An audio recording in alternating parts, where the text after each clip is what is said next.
So as you can see from the title of the video, this is just my kind of top indie fragrances of the year, obviously. They're not all necessarily ones that have come out this year. They're not in any particular order.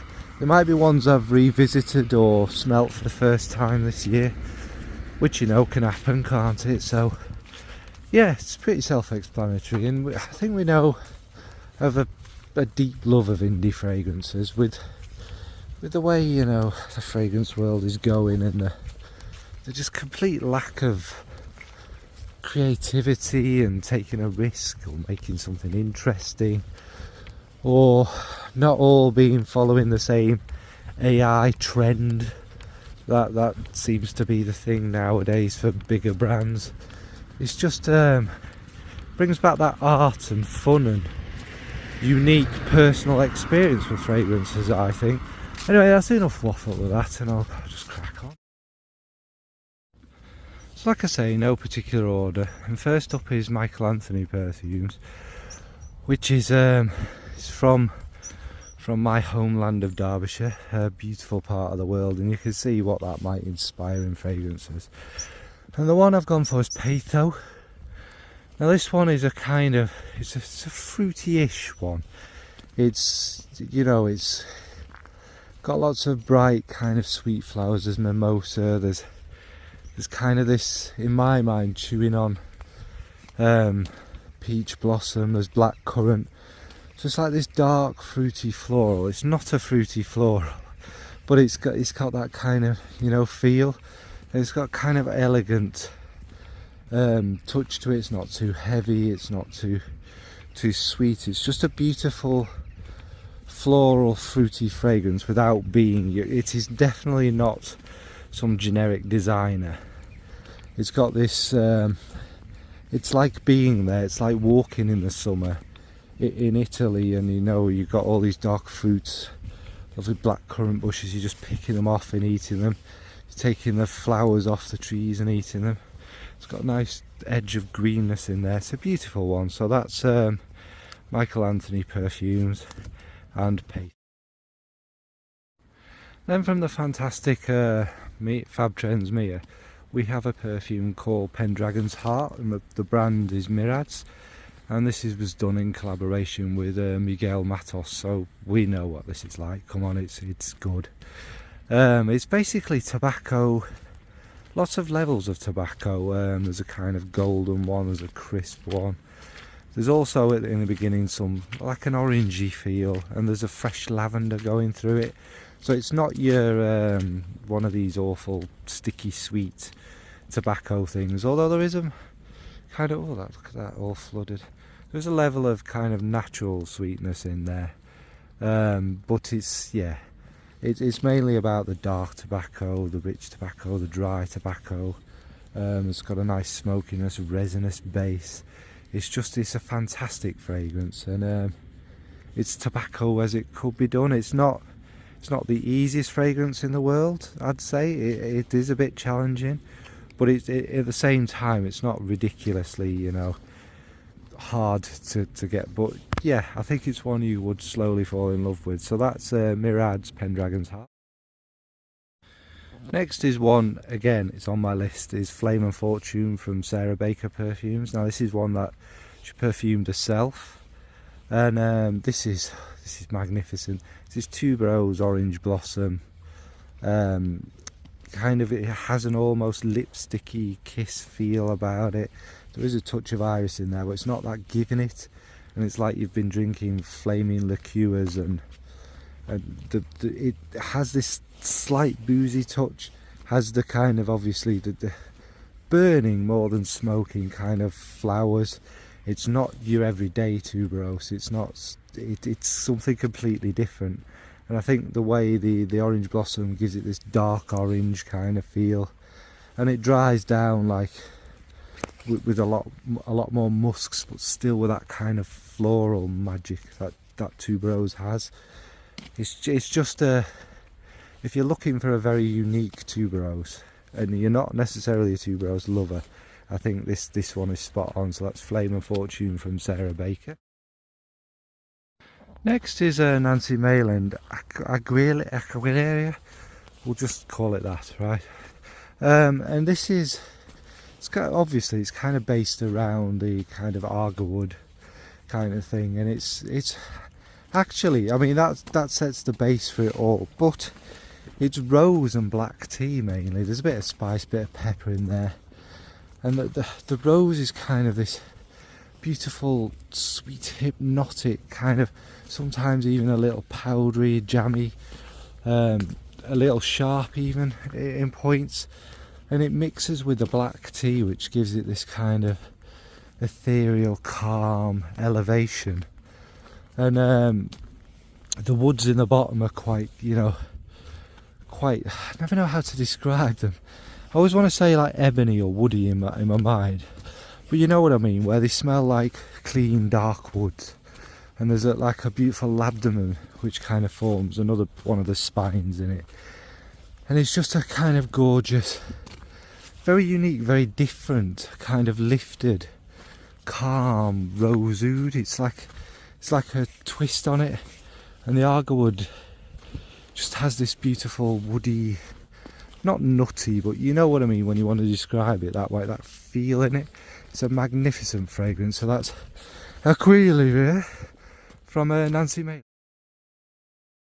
Next is another rose, and it's one I was very lucky to try, and it's from a brand called Redolescent. And there's 3 in this kind of Alice trio. Now Alice, I loved the kind of, it has like a phantom forget-me-not note in it. Oh, it's beautiful, beautiful floral, interesting one. But Queen of Heart, QH, is this kind of naughty, dark rose. It's got this little bit of cumin mixing with the dark rose, and obviously the woods and everything that's in there, and there's a vanilla that keeps it smooth. Now the cumin does ease back a bit, but it's just that magic of it with the darker rose, and there is a leathery feel, so maybe there's a wood or something in there, and a beautiful muskiness. Now the rose softens and gets a little sweeter than that, but it's still this kind of black, dark red rose. It's just a really magnificent fragrance, and it does kind of represent the Queen of Hearts, if you like, that kind of naughty, seductive, dark kind of feel about it. Great fragrance. That's a QH from Redolescent. Then we have one from a new brand, Hal of Hove. I'm not going to go into the story as to why she got into perfuming, but it's interesting. And what I've picked for that is called KIS, keeping it simple. Now this is like the name suggests, it's a very basic one really, but still with a level of complexity and beauty. It's like it's a fresh oud, and it's woody and it's vibrant. I don't have the notes on me. Is there cardamom or something? There's something giving it this little fresh lift. There's little hints of green in there, but it's just this airy, bold, fresh, calm oud on the wind, if you like, on the breeze, on a cool day, and it's a really beautiful fragrance. So that's Kiss from Hal of Hove. And also with these are not very detailed, because otherwise this video will be 4 hours long. There are posts on my Instagram of the same name, go check them out. No, not really, but if you do want more detail, search up somebody else's and that, and because obviously these brief videos don't do justice. Alright, so KIS from Hal of Hove. Next is from one of my favourite kind of people, Amanda from BedeauX, and it's called Chouette. And this one, never really spoken about, and I think I've always said it. I think my bottle might have turned a little bit, not a lot, but it was a very old bottle that Smurfygurly kindly gave me to me. And it doesn't quite fit exactly what it's supposed to be, but that makes me very happy. I don't know if there's cloves in it, and there's not licorice, but it has this kind of clovey, licoricey feel, and there's a touch of sweetness in there. There'll be some florals. It's like this dark, almost going purple. Again, maybe the licorice that I get. Maybe there's anise in it. I should stop saying maybe. That's what it smells like to me.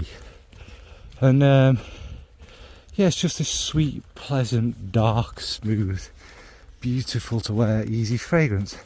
So that's Chouette from BedeauX. Next is from another brand I discovered this year, new brand, Mabelle, who's a lovely lass. And this one is not the one that's being released. She has Lunar Dust out at the moment, which is gorgeous. It's lovely. Kind of powdery, kind of sandalwood. I'm not going to talk about that. Astarte is what I'm talking about now. I've been waiting all year for this to come out. Hopefully it does soon. And this is your kind of tropical floral. I think it's frangipani or tiari, with the bits of fruit. I know what you're all thinking, oh, so many of them. Not like this. It's balanced nicely with the sweetness of the fruits, or the kind of sweeter florals. Maybe there's tuberose or something in there.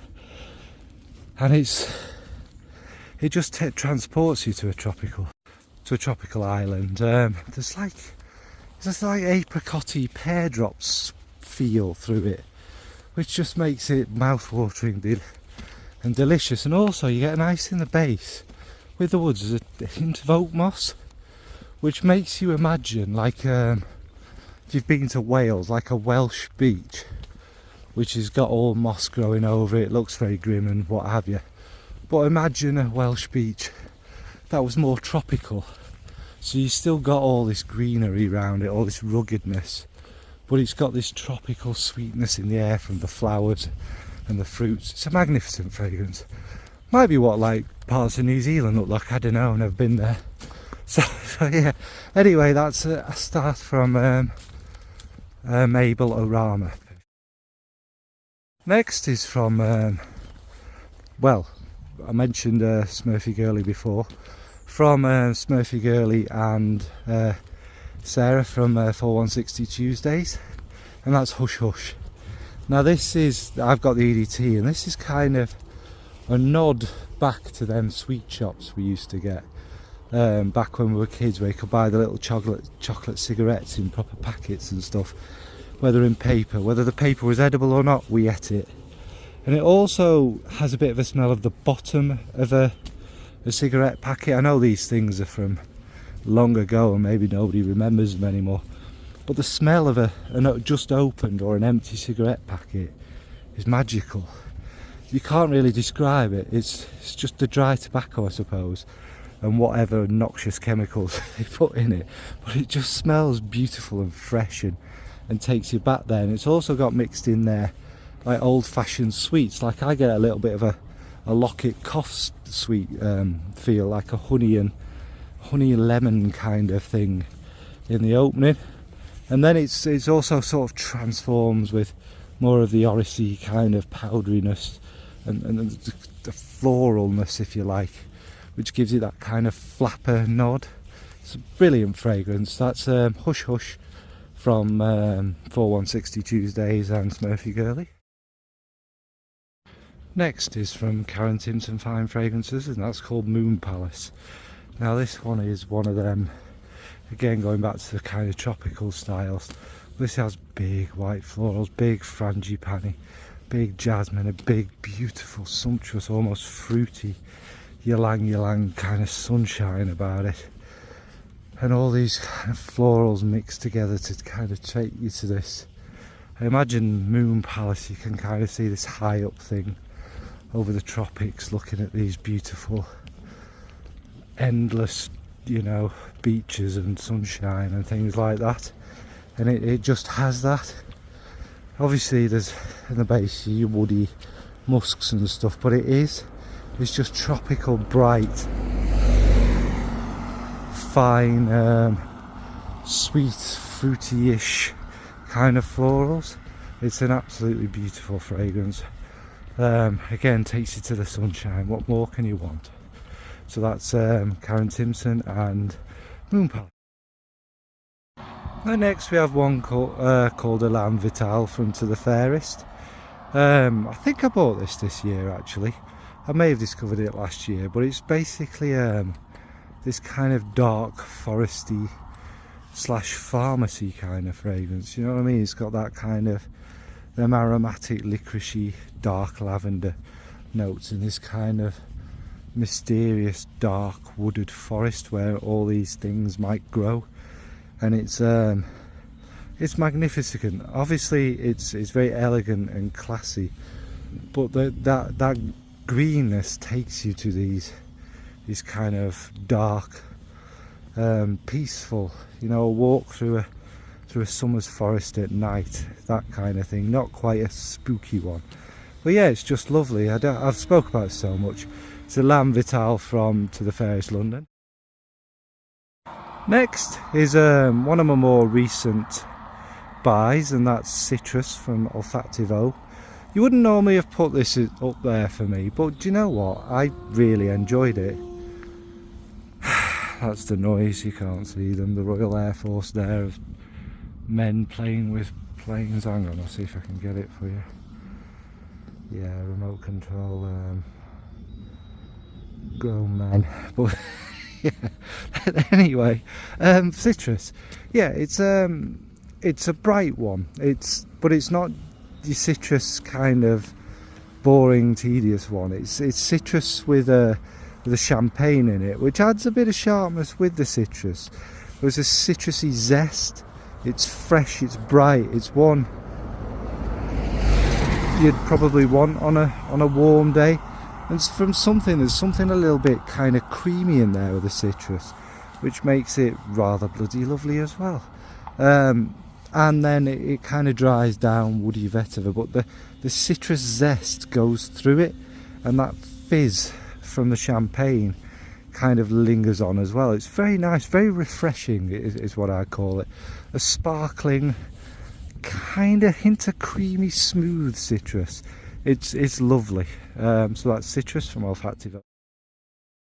Next from April Aromatics, I haven't mentioned one yet, and it's one I went back to, and it's one that really surprised me. That's Rose L'Orange, and or L'Orange or whatever, however, you know, I don't do this French.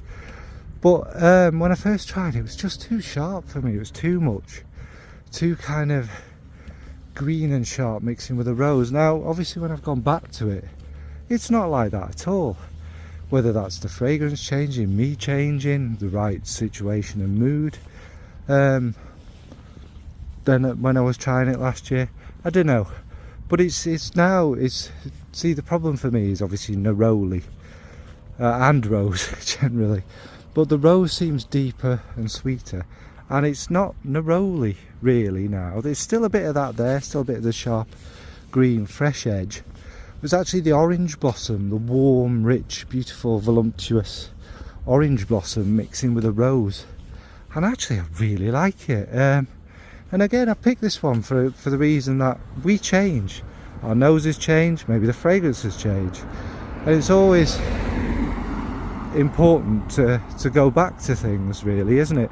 And I found that with Vetiver Claire as well, which you wouldn't think would be my sort of thing, but again, I really enjoyed that one.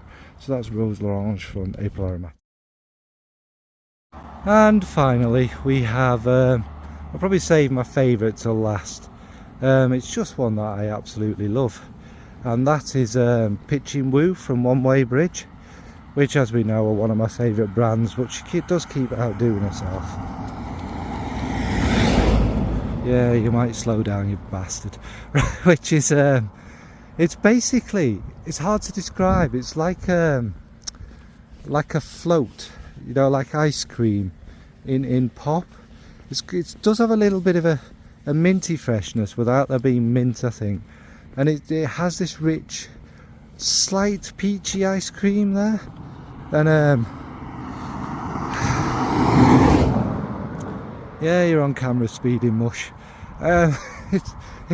yeah, sorry, back to that. It's kind of this kind of creamy, and there is like a green hint of something like a pistachio maybe. And I think I always say this is what the Chiali pistachio yummy blah blah blah was hyped to be, but no, not quite, but more like it was than. Yeah, you get what I mean. I'm waffling now, but it's just beautiful. It's just a fresh, creamy, fizzy, vibrant, beautiful, snuggly one as well. For it being, it's not lactonic particularly, but yeah, you just have to sniff it yourself. It's very unique, and one of my favourites to fucking hell. One of my favourites of this year. That's the end of this, because it's going to drive me mad. Right, folks. So yeah, that's the end of my indie 2023 we're on, are we? What about you? What's your favourite indie discoveries of this year? Do you warm towards indie, or do you... There's nothing wrong with it, or do you kind of stay away from them because you like your safer kind of easygoing ones, which there's nothing wrong with? Do you have a favourite indie perfumer, favourite indie brand, a favourite kind of indie, you know, vibe? There's a certain perfumers that have a certain signature in that, isn't there? Anyway, this is really waffling on. Thanks for watching, folks. Bye.